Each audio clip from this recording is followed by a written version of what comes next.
Welcome to AutoResolve. In this video, I will show you how to fix MetaQuit Pro controller that would not turn on by checking the battery and updating firmware. Fix 1 check and replace the batteries. Step 1. Remove the battery cover. Step 2.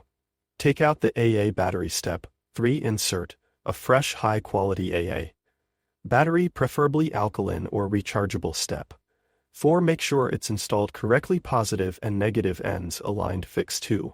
Clean battery contacts. Step 1. Open the battery compartment. Step 2. Use a dry cloth or cotton swab with rubbing alcohol to clean the contacts. Step 3. Reinsert the battery firmly. Fix 3. Power cycle the controller. Step 1. Remove the battery. Step 2. Wait at least 30 seconds. Step 3. Insert the battery again. Step 4. Press the Oculus Meta button to power it on. Fix 4. Update controller firmware. Step 1. Put on your Meta Quest Pro headset.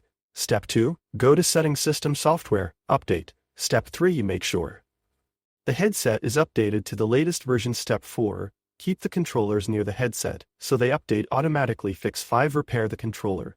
Step 1. Open the MetaQuest app on your phone. 2. Tap Menu Devices. Step 3. 4. Choose controllers, pair a new controller, and follow the instructions.